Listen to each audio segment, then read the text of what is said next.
ଆଜି ଗୋଟେ ବିଷୟ ଯାହାକି ନୂଆ ନୂଆ ବିଷୟ, ଗୋଟିଏ ବାକ୍ୟ ନୂଆ ନୂଆ ବିଷୟ ଆମକୁ ଶିକ୍ଷା ଦେଇଥାଏ। ଆଉ ଶୁଣିଥିବା ବାକ୍ୟ ପ୍ରତି ମଧ୍ୟ ଅଧିକ ମନୋଯୋଗୀ ହେବା ଆବଶ୍ୟକ, କାଳେ ଆମେ ଯେପରି ପଥଭ୍ରଷ୍ଟ ନ ହେଉ। ହାଲେଲୁୟା। ଆମେ ଆଜି ଯୋଉ ବାକ୍ୟ ଧ୍ୟାନ କରିବା ତାହା ହେଉଛି ଆପଣା ଆପଣା ଦିନ ଗଣନ କରିବା ନିମନ୍ତେ ଜ୍ଞାନ ବିଶିଷ୍ଟ ଅନ୍ତଃକରଣ। ଆପଣା ଆପଣା ଦିନ ଗଣନା କରିବା। ଯେତେବେଳେ ମୋର ଜନ୍ମଦିନରେ ମୁଁ ମୋ ଦିନ ଗଣନା କରିବାକୁ ଲାଗିଲି, ହୁଏତ ଆମେ ଅନେକ ବଡ଼ ଦିନ ଆମର ଜନ୍ମଦିନ ପାଳନ କରିଥାଉ, କିନ୍ତୁ କାହିଁକି ଆମେ ଜନ୍ମଦିନ ପାଳନ କରିଥାଉ ତାହା ମଧ୍ୟ ଅନେକ ଜାଣନ୍ତି ନାହିଁ। ମାତ୍ର ତାହା ଗୋଟେ ଖୁସିର ଦିନ ବୋଲି ପାଳନ କରିଥାନ୍ତି। ଜନ୍ମଦିନ ଅନେକ ୱିଶ କରିଥାନ୍ତି, ଅନେକ ତାଙ୍କର ସବୁ କାମନା କରିଥାନ୍ତି। ଜନ୍ମଦିନ ପ୍ରକୃତରେ ଏପରି ଏକ ଦିନ, ସେ ଦିନ ହଉଛି ପ୍ରଥମ ବିଷୟ ହଉଛି ପ୍ରଭୁଙ୍କୁ ଧନ୍ୟବାଦ ଦେବାର ଦିନ। ପ୍ରଭୁ ଯେ ଆମକୁ ଗୋଟିଏ ନୂତନ ବର୍ଷରେ ପଦାର୍ପଣ କରିବା ପାଇଁ ସୁଯୋଗ ଦେଲେ। ଦ୍ୱିତୀୟ ବିଷୟ ହଉଛି ସମୀକ୍ଷା କରିବାର ଦିନ। ଗତ ବର୍ଷ ମୋ ଜୀବନରେ ମୋ ନିଜ ନିମନ୍ତେ ବା ବ୍ୟକ୍ତିଗତ ଜୀବନ ନିମନ୍ତେ କଣ କରିଛି, ମୋ ପରିବାର ନିମନ୍ତେ କଣ କରିଛି, ପ୍ରଭୁଙ୍କ ନିମନ୍ତେ କଣ ଉତ୍ତମ କାର୍ଯ୍ୟ କରିଛି, ଏ ବିଷୟ ସମୀକ୍ଷା କରିବାର ଦିନ। ପୁଣି ଏକ ବଜେଟ ପ୍ରସ୍ତୁତ କରିବାର ଦିନ। ଏଇ ନୂତନ ବର୍ଷ ଯୋଉ 365 ଦିନ ରହିଛି, ସେଥିପାଇଁ ମୁଁ କଣ କରିବି, କଣ ଉତ୍ତମ କାର୍ଯ୍ୟ କରିବି ପ୍ରଭୁଙ୍କ ପାଇଁ, ତାର ବଜେଟ ପ୍ରସ୍ତୁତ କରିବାର ଦିନ। এই ସ୍ଥାନରେ ଆମେ ଦେଖୁଛୁ, ଯଦି ଆପଣମାନେ ସେଇ ଗୀତ ସଂଗୀତା 90 ଗୀତର ଉପରେ ହେଡଲାଇନ ଯାହା ଲେଖାଯାଇଛି, ସେଇ ସ୍ଥାନରେ ଦେଖିବେ ଗୋଟେ ବିଷୟ ଲେଖାଯାଏ, ପ୍ରଭୁଙ୍କର ପରମେଶ୍ୱରଙ୍କର ମନୋନୀତ ଲୋକଙ୍କର ପ୍ରାର୍ଥନା। ମୂଷାଙ୍କର ପ୍ରାର୍ଥନା, ପ୍ରଭୁଙ୍କର ମନୋନୀତ ବ୍ୟକ୍ତି ମୂଷାଙ୍କର ଗୋଟେ ପ୍ରାର୍ଥନା ଏହା ଥିଲା ଯେ ସେ କହନ୍ତି ଗୀତ ସଂଗୀତା 90 ତାର 12 ପଦରେ କଣ ଲେଖାଯାଏ, ଗୀତ ସଂଗୀତା ତାର 90 12 ପଦରେ, ଯେପରି ଆମ୍ଭେମାନେ ଜ୍ଞାନ ବିଶିଷ୍ଟ ଅନ୍ତଃକରଣ ପାଇପାରିବୁ, ଏଥିପାଇଁ ଆମ୍ଭମାନଙ୍କୁ ଆପଣା ଆପଣା ଦିନ ଗଣନ କରିବାକୁ ଶିକ୍ଷା ଦିଅ। ଏ ଥିଲା ଜଣେ ଈଶ୍ୱରଙ୍କର ମନୋନୀତ ବ୍ୟକ୍ତି ମୂଷାଙ୍କର ପ୍ରାର୍ଥନା। ସେ ସେଇ ସ୍ଥାନରେ କେବଳ ନିଜ ପାଇଁ କହୁନାହାନ୍ତି, ସେ ଅନେକଙ୍କୁ ନେଇ କହୁଛନ୍ତି ଯେ ଆମ୍ଭେମାନେ ଯେପରି ଆମମାନଙ୍କର ଦିନ ଗଣନା କରିପାରୁ, ଏଥି ନିମନ୍ତେ ଏ ପ୍ରଭୁ ତେବେ ଆମମାନଙ୍କୁ ଗୋଟେ ଜ୍ଞାନ ବିଶିଷ୍ଟ ଅନ୍ତଃକରଣ ଦିଅ, ମତେ ଜ୍ଞାନ ଦିଅ, ଯେପରି ମୁଁ ମୋର ଦିନ ଗୁଡ଼ିକୁ ଗଣନା କରିପାରିବି। ଆମେ ଅନେକ ସମୟରେ ଭାବିଥାଉ ଯେ ମୁଁ ଆହୁରି ବହୁତ ବର୍ଷ ବଞ୍ଚିବି, କିନ୍ତୁ ହଠାତ୍ ଆମର ଜୀବନ ଚାଲିଯାଏ, ଆମେ ଜାଣିନଥାଉ। ଆଜି ଆମେ ଯେତେ ଜଣ ଅଛୁ, ହୁଏତ କାଲି ଆମମାନଙ୍କ ଭିତରୁ ଅନେକ ନଥିବେ। ମଣିଷ ଜୀବନ କଣ କ୍ଷଣିକ ଦୃଶ୍ୟ, ଅଦୃଶ୍ୟ ହୁଏ ଯୋଉ ବାଷ୍ପ, ଆମେ ତ ତା ସଦୃଶ୍ୟ। ବାଇବେଲ ଅନେକ ଜାଗାରେ ଲେଖାଯାଏ ପାଣି ଫୋଟକା ସମାନ, ଗୋଟେ ଛାୟା ସଦୃଶ୍ୟ, ତୃଣ ସଦୃଶ୍ୟ। ଏଇ ଅଛି, ଏଇ ନାହିଁ ଏଇ ଜୀବନ। ଅନିଶ୍ଚିତ ଜଗତ ମଧ୍ୟରେ ଆମେ ବାସ କରୁଛୁ। ଏଇ ଅନିଶ୍ଚିତ ଜଗତ ମଧ୍ୟରେ କେବଳ ଏକମାତ୍ର ଭରସା ହଉଛନ୍ତି ପ୍ରଭୁ ଯୀଶୁ, ସୁନିଶ୍ଚିତ ଭରସା। ଅନିଶ୍ଚିତ ଜଗତ ମଧ୍ୟରେ ପ୍ରଭୁ ଯୀଶୁ ହଉଛନ୍ତି ଆମମାନଙ୍କର ସୁନିଶ୍ଚିତ ଭରସା। କେବଳ ତାଙ୍କର ଅନୁଗ୍ରହ, ତାଙ୍କ ଦୟା ସକାଶୁ ଆଜି ଆମେ ଜୀବିତ ରହିଅଛୁ। ଯେତେବେଳେ ଆମେ ଦେଖିବା ସେଇ ଗୀତ ସଂଗୀତା ତାର 90 ଗୀତ 10 ପଦ, ସେଇ ସ୍ଥାନରେ ମୂଷା କହନ୍ତି ଯେ ଆମମାନଙ୍କର ଆୟୁର ପରିମାଣ 70 ବର୍ଷ ଅବା ବଳ ସକାଶୁ 80 ବର୍ଷ ହୁଏ, ତଥାପି ତହିଁର ଗର୍ବ ଓ ପରିଶ୍ରମ ଦୁଃଖ ମାତ୍ର, କାରଣ ତା ଶୀଘ୍ର ବହିଯାଏ ଓ ଆମ୍ଭେମାନେ ଉଡ଼ିଯାଉ।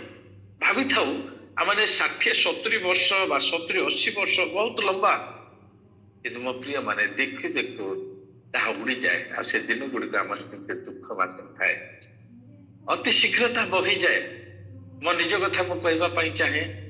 ଆଉ ମୁଁ ଗତ ଦିନରେ ନିଜକୁ ଏତେ ଛୋଟ ବୋଲି ମନେ କରୁଥିଲି, ଏବେ ମଧ୍ୟ ଆମ ମଣ୍ଡଳୀରେ, ଆମ ସାହି ମଧ୍ୟରେ, ଅନ୍ୟମାନଙ୍କ ନିକଟରେ ମୁଁ ଗୋଟେ ଛୋଟ ପିଲା ପରି ହିଁ ଲାଗେ। ଅନେକ ସାରା ବଡ଼ମାନଙ୍କ ମଧ୍ୟରେ ମୋତେ କଥା କହିବା ବେଳେ ନିଜକୁ ଅନୁଭବ କରେ ମୁଁ ଗୋଟେ ଛୋଟଟା ହେଇକି କାହିଁକି ସେ କଥା କହିପାରିବି। କିନ୍ତୁ ଦେଖୁ ଦେଖୁ ମୁଁ ଅବସର ପାଇଗଲିଣି, 60 ବର୍ଷ ହେଇଗଲାଣି ମୋ ପ୍ରିୟମାନେ। ଆଉ ମାତ୍ର ମୋ ହାତରେ 10 ବର୍ଷ ରହିଛି। ଦିନ ଗଣନା କରିବାକୁ ପଡିବ। ମୁଁ ଏଇ 60 ବର୍ଷ ମଧ୍ୟରେ ମୋ ଜୀବନରେ କଣ କରିଛି, ପ୍ରଭୁଙ୍କ ପାଇଁ କଣ ଉତ୍ତମ କାର୍ଯ୍ୟ କରିଛି। ଦିନ ଗୋଟିଏ ଗୋଟିଏ ଦିନ ଯେତେବେଳେ ଆମ ପାଖରୁ ଚାଲିଯାଏ, এই ବର୍ଷ ଯେହେତୁ ମୁଁ 60 ବର୍ଷ ପାଳନ କଲି, ଆସନ୍ତା ବର୍ଷ ମୋର 61 ବର୍ଷ ହେବ। ହୁଏତ ଆନନ୍ଦର ବିଷୟ ବୋଲି ମନେ କରିବି, କିନ୍ତୁ ଦୁଃଖର ବିଷୟ ଏତିକି ରହିବ, ମୋ ହାତରୁ ଗୋଟିଏ ବର୍ଷ ଚାଲିଗଲା, ମୋ ମୃତ୍ୟୁର ଆଉ 9 ବର୍ଷ ନିକଟରେ ପହଞ୍ଚି ଗଲି। ଯେତେ ଆଗକୁ ଗୋଟିଏ ଗୋଟିଏ ବର୍ଷ ଅତିକ୍ରମ କରି ଯାଉ, ସେତେ ମୃତ୍ୟୁର ନିକଟବର୍ତ୍ତୀ ହେଇଯାଉ। ତା ଭିତରେ ମଧ୍ୟ କେତେବେଳେ ଦୁର୍ଘଟଣା, କେତେବେଳେ କଣ ଆସି ପହଞ୍ଚିବ ଆମମାନଙ୍କର ଅନିଶ୍ଚିତ ଜୀବନରେ ଆମେ ଜାଣିନୁ। ଯଦି ଆମେ ଦେଖିବା ସେଇ ଯୋଉ ଏରୋପ୍ଲେନ ର ଦୁର୍ଘଟଣା, ଯୋଉଦିନ ସେମାନେ ସେଇଠି ଯାଉଥିଲେ, କେତେ ଜାଗାରେ ନୂଆ ମ୍ୟାରେଜ କରିକି ଯାଉଛନ୍ତି, ମ୍ୟାରେଜ କରିକି ତାର 4 ଦିନ 5 ଦିନ ହେଇଛି ସେମାନେ ଯାଉଛନ୍ତି, ସେମାନେ ଭାବି ନଥିଲେ ଯେ ଆମର ଏଇଟା ହଉଛି ଶେଷ ଯାତ୍ରା, ଆଉ ହୁଏତ ଆମେ କାଲି ଦେଖିପାରିବୁନି, ଏହା ସେମାନେ ଜାଣିନଥିଲେ। ଆନନ୍ଦରେ ଖୁସିରେ ଯାଉଛନ୍ତି, ସେମାନେ ଯାତ୍ରା କରୁଛନ୍ତି, ହଠାତ୍ ପ୍ଲେନରେ ନିଆଁ ଲାଗିଗଲା, ସମସ୍ତେ ମରିଗଲେ। ଜାଣିଛୁ, ଆମେ ତା ଭିତରୁ ଗୋଟିଏ ଜଣ କଣ ବଞ୍ଚିଥିଲେ ବୋଲି ଶୁଣୁଥିଲୁ। ଆଉ ଯୋଉଠି ଯାଇକି ପଢିଲା, ସେଇଠି ମେଡିକାଲ କଲେଜର ପିଲାମାନେ ପାଠ ପଢୁଥିଲେ, ଯୋଉମାନେ ଡକ୍ଟର ଟ୍ରେନିଂ ନଉଥିଲେ, ସେମାନେ ଆନନ୍ଦରେ ଭୋଜନ କରୁଥିଲେ, ଆଉ ତାପରେ ଯାଇ ପଢିଲା, ସେମାନେ ମଧ୍ୟ ମୃତ୍ୟୁବରଣ କଲେ। ମୃତ୍ୟୁର ସମୟ ପ୍ରଭୁ ନିରୂପଣ କରିଛନ୍ତି।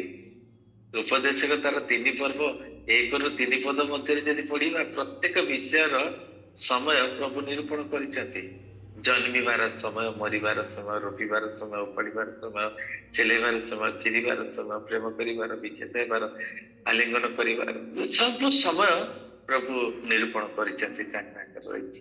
ଯଦି ଆପଣ ମାନେ ପ୍ରେରିତ ତାର 17 ପର୍ବ ତାର 23, 24, 25, 26 ପଢିବେ, ସେଇ ସ୍ଥାନରେ ବି ଲେଖାଯାଏ ଯେ ଏମାନଙ୍କର ସୀମା, ନିବାସ, କାଳ ସବୁ ସେ ନିରୂପଣ କରିଛନ୍ତି। କେତେ ଦିନ କେଉଁ ସ୍ଥାନରେ ରହିବା, କଣ କରିବା, ଆଉ କେତେ ଦିନ ଆମ ଜଗତ ଭିତରେ ଆମେ ବାସ କରିବା, ସେ ସବୁର ସମୟ ପ୍ରଭୁ ନିରୂପଣ କରିଅଛନ୍ତି। ତେଣୁକରି ଆମେ ଭାବି ନେବା ନାହିଁ ଯେ ଆମ ଜୀବନରେ ଆମେ 70 ବର୍ଷ ଅତିକ୍ରମ କରିକି 80 ବର୍ଷରେ ପହଞ୍ଚିବା କିମ୍ବା 70 ବର୍ଷରେ ପହଞ୍ଚିବା।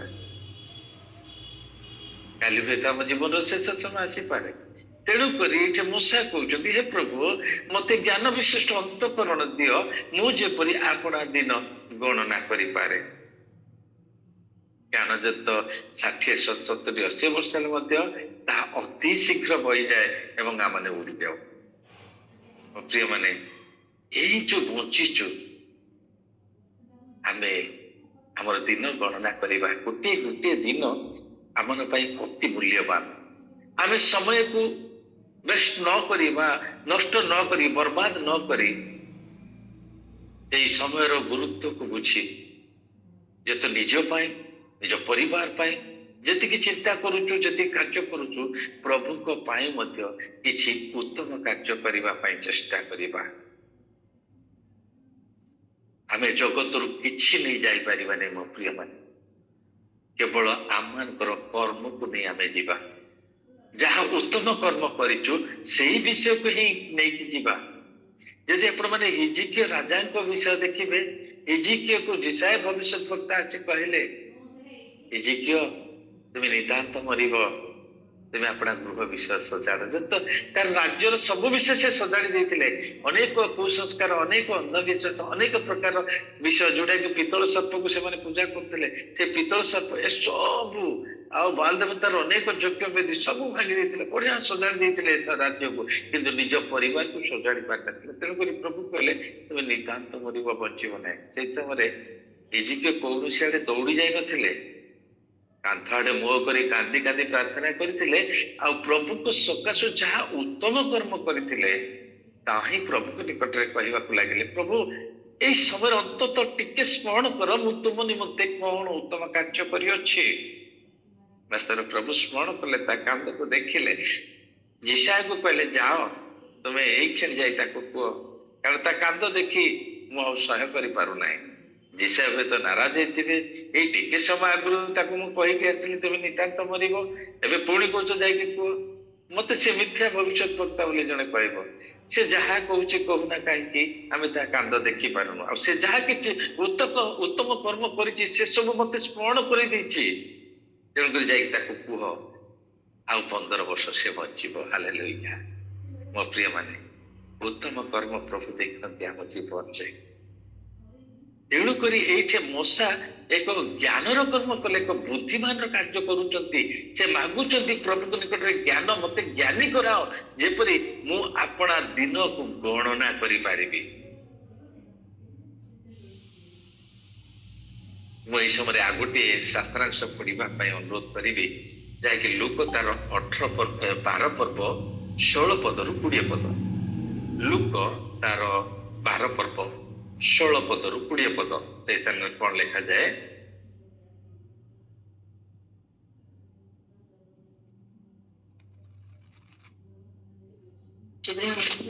ଆଉ ସେ ସେମାନଙ୍କୁ ଏହି ଦୃଷ୍ଟାନ୍ତ କହିଲେ, ଜଣେ ଧନୀ ଲୋକର କ୍ଷେତ୍ରରେ ବହୁତ ଫସଲ ହେଲା। ସେଥିରେ ସେ ମନେ ମନେ ଚିନ୍ତା କରି କହିଲେ, କଣ କରିବି, କାରଣ ମୋହର ଫସଲ ସଂଗ୍ରହ କରି ରଖିବା ନିମନ୍ତେ ସ୍ଥାନ ନାହିଁ। ପୁଣି ସେ କହିଲା, ଏହା କରିବି, ମୋହର ଉମାର ସବୁ ଭାଙ୍ଗି ବଡ ବଡ କରି ତୋଳିବି ଓ ସେସବୁରେ ମୋହର ଶସ୍ୟ ଓ ଦ୍ରବ୍ୟ ସବୁ ସଂଗ୍ରହ କରି ରଖିବି। ଆଉ ମୁଁ ପ୍ରଭୁର ମୋହର ପ୍ରାଣକୁ କହିବି, ହେ ପ୍ରାଣ, ଅନେକ ବର୍ଷ ନିମନ୍ତେ ତୋର ବହୁତ ଖାଦ୍ୟ ଶସ୍ୟ ସଞ୍ଚିତ ଅଛି, ବିଶ୍ରାମ କର, ଭୋଜନ କର, ଆମୋଦ କର। କିନ୍ତୁ ଈଶ୍ୱର ତାହାକୁ କହିଲେ, ରେ ନିର୍ବୋଧ, ଆଜି ରାତିରେ ତୋର ପ୍ରାଣ ତୋ ଠାରୁ ନିଆଯିବ। ସେଥିରେ ତୁ ଯାହା ସଞ୍ଚୟ କରିଅଛୁ ସେ ସବୁ କାହାର ହବ? ଧନ୍ୟବାଦ ମୈଶିତା ଦିଦି, ଅତି ସୁନ୍ଦର ପଢିଛନ୍ତି। ଆମେ ଏଇ ସ୍ଥାନରେ ଯୀଶୁ କହିଥିବା ଏକ ଦୃଷ୍ଟାନ୍ତକୁ ଦେଖୁଛୁ। ଯୀଶୁ ଜଣେ ଧନୀ ଲୋକର ଦୃଷ୍ଟାନ୍ତ କହୁଛନ୍ତି। ସେ ବର୍ଷ ତାର ବହୁତ ଫସଲ ହେଲା, ରଖିବା ପାଇଁ ଜାଗା ନିଅଣ୍ଟ ପଡିଲା। ସେ ନିଜର ଅମାର ସବୁ ଭାଙ୍ଗିଦେଲା, ବଡ ବଡ ଅମାର କରିକି ତା ଭିତରେ ତାର ସେଇ ସମସ୍ତ ଶସ୍ୟ ଆଣିକି ସଂଗ୍ରହ କରି ରଖିଲା। ମୁଁ ଭାବୁଛି ଏ ବସ୍ତା ସବୁ ପ୍ୟାକ୍ କରିକିରି ବୋଧେ ସେ ଏ ବସ୍ତା ଉପରୁ ସେ ବସ୍ତା ଉପରୁ ଡେଇଁକି ନାଚ କରିଥିବ, ବଡ ଖୁସି ଆନନ୍ଦରେ। ଏସବୁ ଏତେ ମୋର ଶସ୍ୟ ହେଇଛି, ଆଉ ଅନେକ ଦିନ ପର୍ଯ୍ୟନ୍ତ ମୋର ଖାଦ୍ୟର ଚିନ୍ତା ରହିବ ନାହିଁ। ତେଣୁକରି ସେ ବହୁତ ଆନନ୍ଦିତ ହେଇକି କହୁଛି, ରେ ମନ, ତୋର ଆଉ ଚିନ୍ତା କରିବା ଦରକାର ନାହିଁ, ଆରାମ ସେ ଖାଇ ମଜା କର, ମଜଲିସ କର, ଆଉ ଉପଭୋଗ କର ତ ଜୀବନକୁ। କିଛି ମୁହୂର୍ତ୍ତ ପରେ ପ୍ରଭୁ ତାଙ୍କୁ ଗୋଟେ ବାଣୀ ସେ ଶୁଣୁଛି।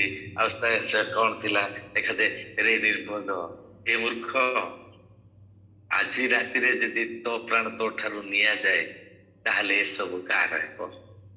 ଆଜି ଅନେକ ବ୍ୟକ୍ତି ଏପରି ଅଛନ୍ତି ଯେଉଁମାନେ କି ତାର ଧନ ପ୍ରାଚୁର୍ଯ୍ୟତା ମଧ୍ୟରେ ସେମାନେ ବଢୁଛନ୍ତି। ସେମାନେ ଆଉ ଭାବନ୍ତି ଯେ ଏଇ ସବୁ ସକାଶେ ମୋର ଆଉ ଚିନ୍ତା କରିବା ଦରକାର ନାହିଁ, ମୋର ସବୁ କିଛି ଅଛି, ମୁଁ କେବଳ ମଜା ମଜଲିସ କରି ଆରାମ ସେ ଦିନ ବିତାଇବି। ଆଉ ଯେପରି ଏଇ ବ୍ୟକ୍ତିଟି ମନରେ ଏପରି ଭାବି ନିଜ ମନକୁ ସେ କହୁଛି, ସେଇ ସମୟରେ ପ୍ରଭୁ ଯେଉଁ ବାକ୍ୟ କହିଲେ, ରେ ନିର୍ବୋଧ, ଏ ଅଜ୍ଞାନୀ, ଏ ମୂର୍ଖ, ଆଜି ରାତିରେ ଯଦି ତୋ ପ୍ରାଣ ତୋ ଠାରୁ ନିଆଯାଏ ତାହା ସେ ସବୁ କାହାର ହେବ? ଗୋଟିଏ ଜାଗାରେ ଦେଖୁଛୁ, ଜଣେ ବ୍ୟକ୍ତି ଜ୍ଞାନୀ ହେବା ପାଇଁ ପ୍ରଭୁଙ୍କ ନିକଟରେ ଜ୍ଞାନ ବିଶିଷ୍ଟ ଅନ୍ତଃକରଣ ମାଗୁଛି ନିଜର ଦିନ ଗଣନା କରିବା ପାଇଁ। ଆଉ ଜଣେ ତାର ଅବଶିଷ୍ଟ ଜୀବନକୁ ଉପଭୋଗ କରିବା ପାଇଁ ତାର ଧନ ସମ୍ପତ୍ତି ଆଉ ପ୍ରାଚୁର୍ଯ୍ୟ ଉପରେ ସେ ନିର୍ଭର କରି ଆଉ ସେ କହୁଛି ଆନନ୍ଦ କରେ, ମଜା କରେ, ମଜଲିସ କରେ। ଜଣେ ଭଉଣୀ ସବୁବେଳେ ସେ କଣ କରୁଥାନ୍ତି, ଆଉ ଉପାସନାକୁ ଆସୁଥାନ୍ତି। ଆଉ ସେ ଏପରି କୌଣସି ରବିବାର ନାହିଁ ଯୋଉ ରବିବାର କି ସେ ଉପାସନା ବନ୍ଦ କରନ୍ତି, ଏପରି ନାହିଁ। ପ୍ରତି ରବିବାର ସେ ଉପାସନାକୁ ଆସୁଥିଲେ। ହଠାତ୍ ଉପାସନା ଆସିବା ତାଙ୍କର ବନ୍ଦ ହେଇଗଲା। ଉପାସନା ଆସିବା ବନ୍ଦ ହେଇଗଲା। ଆଉ ଯେତେବେଳେ ବନ୍ଦ ହେଇଗଲା, ହଠାତ୍ ତାଙ୍କ ଘରେ ଯାଇ ମୁଁ ପହଞ୍ଚିଲି। କହିଲେ, ଦିଦି, ଆପଣ ସବୁବେଳେ ଗିର୍ଜାକୁ ଆସୁଥିଲେ, ଆଉ ବର୍ତ୍ତମାନ କାହିଁକି ଆସୁନାହାନ୍ତି? ଆପଣଙ୍କ ଘରେ କଣ କିଏ ଅସୁସ୍ଥ ଅଛି ନା କଣ ସମସ୍ୟା ଅଛି? ଆସନ୍ତୁ, ଆମେ ପ୍ରାର୍ଥନା କରିବା। ସେ ଆଶ୍ଚର୍ଯ୍ୟ, ମୁଁ ତ ଡାକି ନଥିଲି, ତଥାପି କାହିଁକି ଆମ ଘରକୁ ଆସିଛନ୍ତି? ମୁଁ କହିଲି, ଆପଣ ସବୁବେଳେ ଆସୁଥିଲେ ତ, ଏବେ ଆଉ ଆସୁନାହାନ୍ତି। ସେ କଣ କହିଲେ ଜାଣିଛନ୍ତି? ଆଜ୍ଞା, ମୋର ସେ ସମୟରେ ଶରୀର ଅସୁସ୍ଥ ଥିଲା, ତେଣୁକରି ମୁଁ ପ୍ରାର୍ଥନା କରିବା ପାଇଁ ଗିର୍ଜାକୁ ଯାଉଥିଲି। ବର୍ତ୍ତମାନ ମୁଁ ସୁସ୍ଥ ହେଇସାରିଛି, ମୋର ଆଉ କିଛି ଆଉ କଷ୍ଟ ନାହିଁ କି ଦୁଃଖ ନାହିଁ, ତେଣୁକରି ମୁଁ ଆଉ ଗିର୍ଜାକୁ ଯାଉନାହିଁ। ଅସୁସ୍ଥ ଥିଲେ ତ ଡାକ୍ତର ପାଖକୁ ଯିବ, ଯେ ସୁସ୍ଥ ପାଇଲା ପରେ ଡାକ୍ତର ପାଖକୁ କାହିଁକି ଯିବ? ମୋ ପ୍ରିୟ ମାନେ, ଆଜି ଅନେକ ଅଛନ୍ତି କେବଳ ଅସୁବିଧା ସମୟରେ ଅସୁସ୍ଥ ସମୟରେ ପ୍ରଭୁକୁ ଡାକନ୍ତି। ଯେତେବେଳେ ପ୍ରଭୁ ଆମମାନଙ୍କୁ ସବୁ ଦେଇକି ଆନନ୍ଦରେ ଆମମାନଙ୍କୁ ରଖିଛନ୍ତି ତାହେଲେ ସେମାନେ ପ୍ରଭୁକୁ ଛାଡି ଦିଅନ୍ତି, ପ୍ରଭୁଙ୍କ ବିଷୟ ମନ ପକାନ୍ତି ନାହିଁ। ଏଇ ସମୟରେ ସେ ମୂର୍ଖ କଣ କରୁଛି ଜାଣୁନାହିଁ ଯେ ମତେ ବଞ୍ଚିବାକୁ ହେଲେ ପ୍ରଭୁଙ୍କର ଅନୁଗ୍ରହର ଆବଶ୍ୟକ। ମୋର ଏ ଧନ ସମ୍ପତ୍ତି ମତେ ବଞ୍ଚେଇ ରଖିପାରେନି। ଏଇ କିଛି ଦିନ ତଳେ ଆମେ କରୋନା ରୋଗ ଯେତେବେଳେ ଆସିଲା ଧନୀ ଲୋକମାନେ ହିଁ ଅଧିକାଂଶ ମରିଗଲେ, ଜ୍ଞାନୀ ଲୋକମାନେ ଅଧିକାଂଶ ମରିଗଲେ। ଆମେରିକାରେ ସବୁଠୁ ଅଧିକ ମଲେ ଆଉ ସେଠି ଜ୍ଞାନୀ ଲୋକମାନେ ଧନୀ ଲୋକମାନେ ଥିଲେ। ସେମାନଙ୍କ ଟଙ୍କା ସେମାନଙ୍କୁ ରକ୍ଷା କରିପାରିଲା ନାହିଁ, ସେମାନଙ୍କର ଜ୍ଞାନ ସେମାନଙ୍କୁ ରକ୍ଷା କରିପାରିଲା ନାହିଁ। ଆଉ ଥରେ କରୋନା ଫେରି ଆସୁଛି ମଧ୍ୟ, କେତେ ଜାଗାରେ ମଲେଣି। କିନ୍ତୁ ମୋ ପ୍ରିୟ ମାନେ ମୁଁ କହିବାର ଅର୍ଥ ଆମେ ଦିନ ଗଣନା କରିବା, ପ୍ରଭୁଙ୍କ ଉପରେ ନିର୍ଭର କରିବା, ପ୍ରଭୁଙ୍କ ନିମନ୍ତେ କାର୍ଯ୍ୟ କରିବା। କେଉଁ ମୁହୂର୍ତ୍ତରେ ଆମର ଜୀବନର ପୂର୍ଣ୍ଣଚ୍ଛେଦ ହେଇଯିବ ଆମେ ତାହା ଜାଣୁନା। କିନ୍ତୁ ଆମେ କଣ କରିବାକୁ ହେବ? ଆମେ ଯେତେ ଦିନ ବଞ୍ଚିଛୁ ସେତେ ଦିନ ମଧ୍ୟରେ ଆମେ ପ୍ରଭୁଙ୍କ ନିମନ୍ତେ କିଛି ଉତ୍ତମ କାର୍ଯ୍ୟ କରିବା। ଏଠାରେ ଯୀଶୁ ଗୋଟିଏ ଦୃଷ୍ଟାନ୍ତ ଦ୍ୱାରା ଲୋକମାନଙ୍କୁ କହୁଛନ୍ତି, ସେଇ ଧନୀ ଲୋକର ଦୃଷ୍ଟାନ୍ତ। କିନ୍ତୁ ଯଦି ଆମେ ଦେଖୁଛୁ ସେଇ ଜ୍ଞାନୀ ଲୋକର ଦୃଷ୍ଟାନ୍ତ, ଯେ କି ଆମଙ୍କର ମୂଷାଙ୍କର ଦୃଷ୍ଟାନ୍ତ। ମୂଷା ପ୍ରଭୁଙ୍କ ନିକଟରେ ଏଇ ନିବେଦନ କରୁଛି ଯେ ପ୍ରଭୁ ମତେ ଜ୍ଞାନ ବିଶିଷ୍ଟ ଅନ୍ତଃକରଣ ଦିଅ, ମୁଁ ଯେପରି ଆପଣା ଦିନ ଗଣନା କରିପାରେ। ମୋ ପ୍ରିୟ ମାନେ ଆମେ ଦେଖୁ ଏଠାରେ ଲୁକରେ ଦେଖିଲୁ ଗୋଟେ ମୂର୍ଖର ବିଷ, ସେ କିପରି ନିଜର ସମସ୍ତ ଶସ୍ୟକୁ ଦେଖି ନିଜ ମନକୁ କହୁଛି ଆଉ ପ୍ରଭୁ ତାହାକୁ ଅଜ୍ଞାନୀ ବୋଲି ଘୋଷଣା କରୁଅଛନ୍ତି। ଆଜି ଆମେ ଚିନ୍ତା କରିବା ଆମେ ସେଇ ଦୁଇ ଜଣଙ୍କ ମଧ୍ୟରୁ କେଉଁ ପ୍ରକାର ବ୍ୟକ୍ତି ଅଟୁ?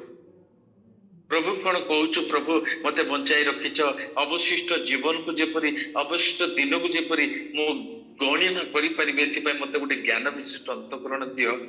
ନା ଏଇ ମୂର୍ଖ ପରି କହୁଛୁ ଆପଣା ଦିନ ଗୁଡ଼ିକୁ ବର୍ବାଦ କରିବା ପାଇଁ, ଦିନ ଗୁଡ଼ିକୁ ନଷ୍ଟ କରିବା ପାଇଁ এই ସମସ୍ତ ଶସ୍ୟକୁ ଦେଖି ଯିଏ କହୁଛି ରେ ମନ ଆରାମ କର, ମଜା କର, ଖୁସିରେ ଦିନ ବିତା। ସମୀକ୍ଷା କରି ଦେଖୁ। ତେଣୁ ଆମେ ଆମ ଜୀବନର ସମୟକୁ ନଷ୍ଟ ନ କରୁ। ଆମ ମଧ୍ୟରେ ଏପରି ଅନେକ ଅଛନ୍ତି ସେମାନେ ଆଗକୁ ଭାବନ୍ତି ନାହିଁ ପ୍ରଭୁ ମୋ ଜୀବନରେ କଣ ରଖିଛନ୍ତି, ମତେ କିପରି ବଞ୍ଚିବାର ଅଛି, ମୋ ଜୀବନରେ କଣ ମତଲବ ପ୍ରଭୁଙ୍କର ରହିଛି, ମୋ ଜୀବନ ଦ୍ୱାରା କଣ ଭଲ କାମ ହୋଇପାରିବ, ଏ ବିଷୟ ଉପରେ ଆମେ ଧ୍ୟାନ ଦେବା ଦରକାର। ମୋ ବାଇବେଲର ଜଣେ ଭଉଣୀଙ୍କ ବିଷୟ କହିବା ପାଇଁ ଚାହେଁ, ଯାହାଙ୍କର ନାମ ଥିଲା ତବିଥା ବା ଦର୍କା। ସେ ଭଲ ଭଲ କାମ କରୁଥିଲେ। ସେ ଜଣେ ବିଧବା ସ୍ତ୍ରୀ ଥିଲେ, ତଥାପି ବସ୍ତ୍ର ସିଲେଇ କରି ଗରିବ ମାନଙ୍କୁ ଦେଉଥିଲେ। ଆପଣମାନେ ଯଦି ପଢିବେ ପ୍ରେରିତ ତାର 9 ପର୍ବ 36ରୁ 39 ପଦ, ପ୍ରେରିତ 9 ପର୍ବ ତାର 36ରୁ 39, ସେଇ ତାର ମାନେ ସେଇ ଦର୍କାଙ୍କ ବିଷୟ ଦେଖିବା। ଏ ଯଦି ପାଇବେ ପାଠ କରିବେ, ପ୍ରେରିତ ତାର 9 ପର୍ବ 36 ପଦରୁ 39 ପଦ।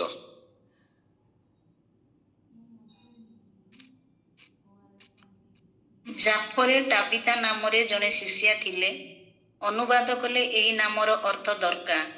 ସେ ନାନା ସତ୍କର୍ମ ଓ ଦାନ କ୍ରିୟାରେ ପୂର୍ଣ୍ଣ ଥିଲେ। ସେହି ସମୟରେ ସେ ପୀଡ଼ିତା ହୋଇ ପ୍ରାଣ ତ୍ୟାଗ କଲେ। ସେଥିରେ ସେମାନେ ତାଙ୍କୁ ସ୍ନାନ କରାଇ ଗୋଟିଏ ଉପର କୋଠରୀରେ ଶୁଆଇ ଦେଲେ।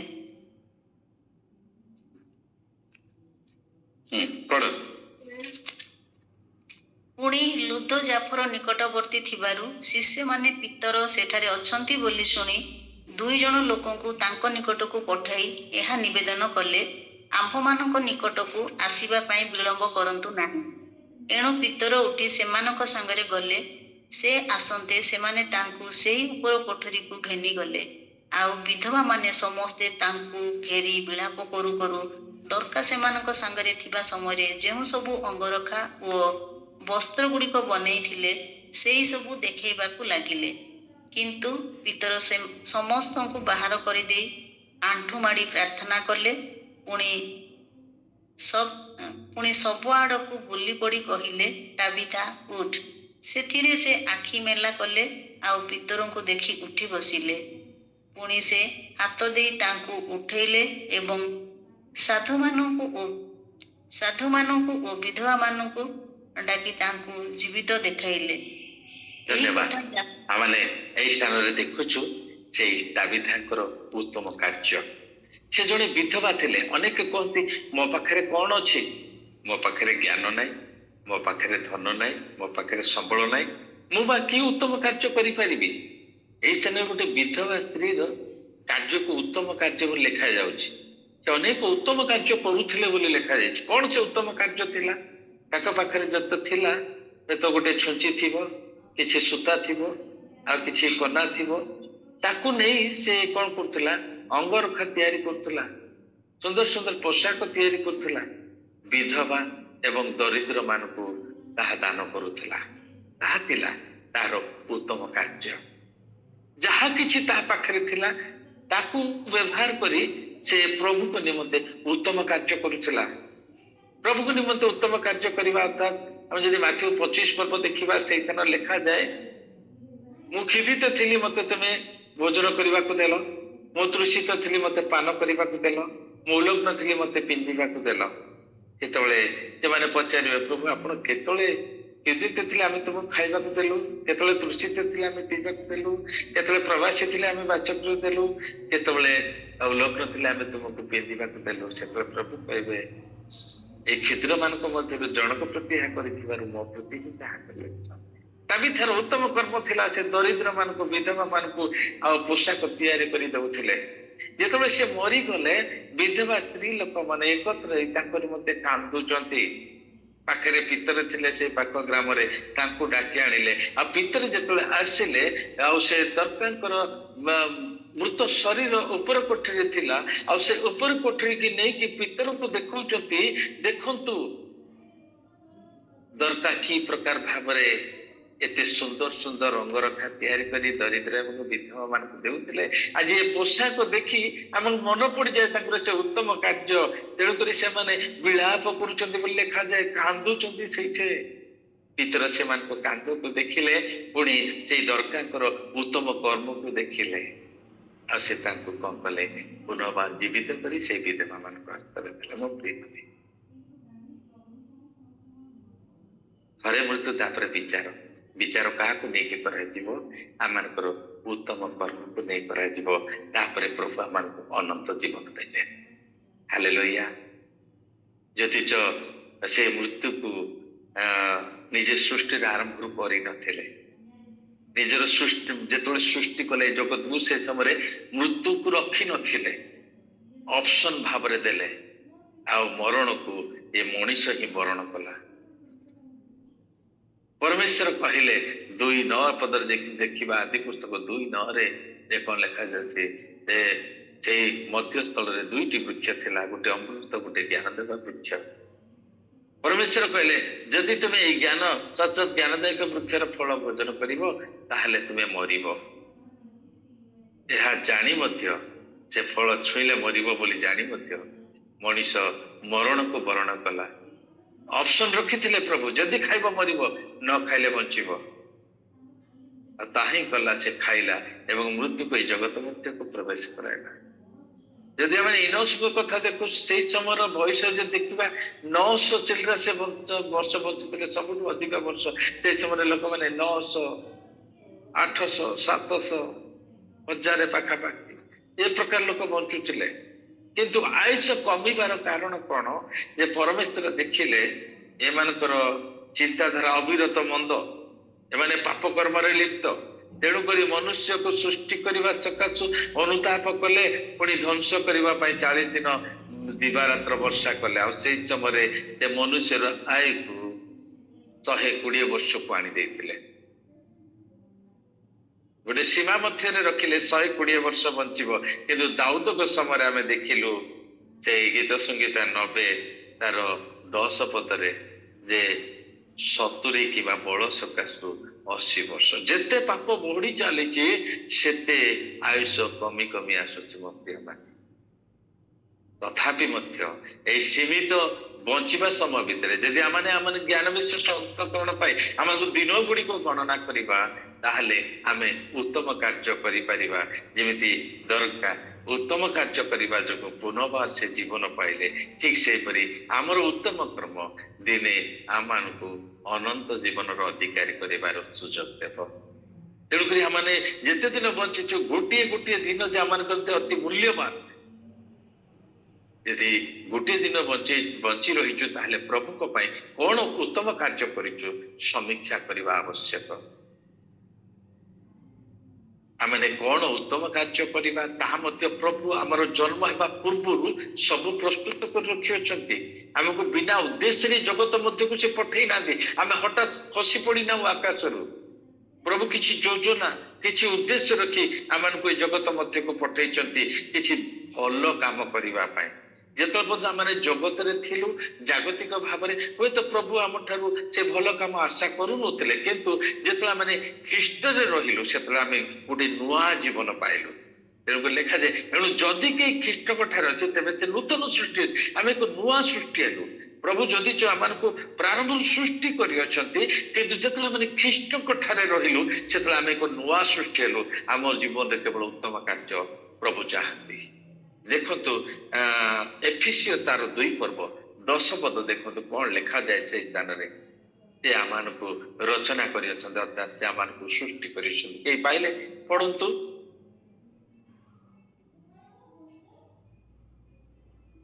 କାରଣ ଆମ୍ଭେମାନେ ତାହାଙ୍କ ରଚନା ଯେ ସମସ୍ତ ସତ୍କର୍ମ ଆମ୍ଭେମାନେ କରିବ ବୋଲି ଈଶ୍ୱର ପୂର୍ବରୁ ପ୍ରସ୍ତୁତ କରିଥିଲେ, ଆଚରଣରେ ସେହି ସବୁ ସାଧନ କରିବା ନିମନ୍ତେ ଖ୍ରୀଷ୍ଟ ଯୀଶୁଙ୍କ ଠାରେ ସୃଷ୍ଟ। ହାଲେଲୁୟା। ଖ୍ରୀଷ୍ଟ ଯୀଶୁଙ୍କ ଠାରେ ସୃଷ୍ଟ ଯେତିକି ମନୁଷ୍ୟ ଉତ୍ତମ କାର୍ଯ୍ୟ କରିବା ପାଇଁ ପଡିବ। ଯେହେତୁ ସେ ଆମମାନଙ୍କୁ ରଚନା କରିଅଛନ୍ତି, ଆମମାନଙ୍କୁ ସୃଷ୍ଟି କରିଅଛନ୍ତି, ଯେତେବେଳେ ଆମେ ଖ୍ରୀଷ୍ଟଙ୍କ ଠାରେ ପୁନର୍ବାର ସୃଷ୍ଟ ହେଲୁ ସେତେବେଳେ ଉତ୍ତମ କାର୍ଯ୍ୟ ପ୍ରଭୁ ଆମଠାରୁ ଆଶା କରନ୍ତି, ଯାହାକି ଈଶ୍ୱର ପୂର୍ବରୁ ପ୍ରସ୍ତୁତ କରିଥିଲେ। ଆଚରଣରେ ସେହିପରି ଆମେ ଯେପରି ଉତ୍ତମ କାର୍ଯ୍ୟ କରିପାରିବା। ମୋ ପ୍ରିୟମାନେ ଚିନ୍ତା କରୁ, ଏତେ ବର୍ଷ ମୁଁ ବଞ୍ଚିଛି ହେଲେ ପ୍ରଭୁଙ୍କ ପାଇଁ କେତେ ଉତ୍ତମ କାର୍ଯ୍ୟ ମୁଁ କରିଛି? ମୋ ଜୀବନରେ ମୁଁ କେତେ ଉତ୍ତମ କାର୍ଯ୍ୟ କରିଛି?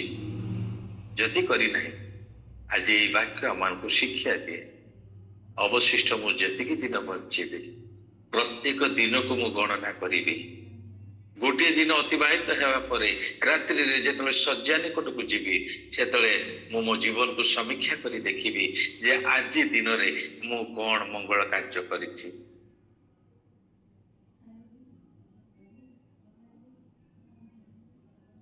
ପ୍ରଶ୍ନ ଏହା, ଆମେ ଆମ ଜୀବନକୁ ନେଇ ସତର୍କ ଅଛୁ କି ନା ମଜା କରୁଛୁ? ଜୀବନରେ ପାଇଥିବା ସମୟକୁ ନଷ୍ଟ କରୁଛୁ ନା ଜୀବନର ମୂଲ୍ୟକୁ ଜାଣି କାମ କରୁଛୁ? ମୋ ପ୍ରିୟ ମାନେ, ଆମ ଜୀବନ ବହୁମୂଲ୍ୟ ଅଟେ। ଯୀଶୁ ଖ୍ରୀଷ୍ଟ ତାଙ୍କ ରକ୍ତ ଆମ ପାଇଁ ବହାଇଲେ, କାହିଁକି ନା ଆମେ ବିଶ୍ୱାସ କରି ଉଦ୍ଧାର ପାଇବା। ପ୍ରଭୁ କାହିଁକି ଆମ ପାଇଁ ରକ୍ତ ଢାଳିଲେ? କାରଣ ସେ ଆମମାନଙ୍କୁ ପ୍ରେମ କରନ୍ତି। ପ୍ରଭୁ ଚାହାନ୍ତି ନାହିଁ ଆମ ଜୀବନ ଅନନ୍ତ ମୃତ୍ୟୁ ଆଡେ ଯାଉ। ତେଣୁ ଯୀଶୁ ଖ୍ରୀଷ୍ଟ ଆମକୁ ବଞ୍ଚାଇବା ପାଇଁ ନିଜର ରକ୍ତ ଢାଳିଲେ। ଏବେ ଆମେ ଆମ ଜୀବନ ଦ୍ୱାରା କଣ କରୁଛୁ? ଆଜି ଆମେ ଆମ ଜୀବନକୁ ଦେଖି ଏଇ ସିଦ୍ଧାନ୍ତ ନେବା କି ମୁଁ ମୋ ଜୀବନକୁ ନଷ୍ଟ କରିବି ନାହିଁ। ଯେଉଁ ଭଲ କାମ ପାଇଁ ପ୍ରଭୁ ମତେ ପ୍ରସ୍ତୁତ କରିଛନ୍ତି ସେଇ କାମକୁ ମୁଁ କରିବି। ଆମ ପ୍ରିୟ ମାନେ, এই ରାତ୍ରିରେ ପ୍ରଭୁ ଆଜି ଆମମାନଙ୍କୁ ଏଇ କଥା କହିବା ପାଇଁ ଚାହାନ୍ତି। ଆମେ ଯିଏ ଯେଉଁ ବୟସରେ ଅଛୁ ନା କାହିଁକି, ଆମମାନଙ୍କର ଜୀବନ କେତେବେଳେ ଏଇ ଜଗତ ମଧ୍ୟରୁ ଚାଲିଯିବ, ଉଡ଼ିଯିବା ଆମେ ଜାଣିନାହୁଁ। କିନ୍ତୁ ଯେତିକି ଦିନ ଆମେ ବଞ୍ଚିବା ଆମର ଜୀବନର ଦିନକୁ ଗଣନା କରିବା ପାଇଁ ପ୍ରଭୁଙ୍କୁ ଜ୍ଞାନ ମାଗିବା ଏବଂ ଆଜି ବାକ୍ୟ ଅନୁଯାୟୀ ଆମେ ସେଇ ଦରକାର ପରି ଆମ ପାଖରେ କିଛି ନଥାଉ, ପ୍ରଭୁ ଯାହା ଦେଇଛନ୍ତି ତାହାକୁ ନେଇ ଆମେ ଉତ୍ତମ କାର୍ଯ୍ୟ କରିବା ପାଇଁ ଚେଷ୍ଟା କରିବା। ପ୍ରଭୁ ଆମ ସମସ୍ତଙ୍କୁ ଆଶୀର୍ବାଦ କରନ୍ତୁ। ଏଇ ଛୋଟିଆ ବାକ୍ୟ ଦେଇ ପ୍ରଭୁ ଆମ ସମସ୍ତଙ୍କୁ ଆଶୀର୍ବାଦ କରନ୍ତୁ। ପ୍ରେଜ୍ ଦ ଲର୍ଡ। ଧନ୍ୟବାଦ। ସୀମିତ ସମୟ ମଧ୍ୟରେ ପ୍ରଭୁ ମତେ ଯାହା ମୋର ଜନ୍ମଦିନରେ ଶିକ୍ଷା ଦେଇଥିଲେ ଆଜି ମୁଁ ଆପଣମାନଙ୍କ ନିକଟରେ ତାହା ରଖିବା ପାଇଁ ଚାହେଁ। ମୁଁ ଜାଣେ ନା ପ୍ରଭୁ ମତେ କେତେ ଦିନ ଏଇ ଜଗତ ମଧ୍ୟରେ ରଖିବେ। ମୁଁ ଏହା ସଂକଳ୍ପ ନେଇଛି, ଯେତେ ଦିନ ମତେ ପ୍ରଭୁ ବଞ୍ଚାଇ ରଖିବେ ଜଗତରେ ସେତେ ଦିନ ମୁଁ ତାଙ୍କର ସାକ୍ଷ୍ୟ ହିଁ ରହିବି। ଯେତେ କୌଣସି ରୋଗରେ ନ ମରିପାରେ ହୁଏତ ପ୍ରଭୁଙ୍କ ପାଇଁ ସାକ୍ଷମ୍ବର ହେଇ ନିଜ ଜୀବନକୁ ଉତ୍ସର୍ଗ କରିବି। ପ୍ରଭୁ ଆମ ସମସ୍ତଙ୍କୁ ଆଶୀର୍ବାଦ କରନ୍ତୁ। ଆମେନ୍। ପ୍ରେଜ୍ ଦ ଲର୍ଡ। ଆମେନ୍ ଆମେନ୍।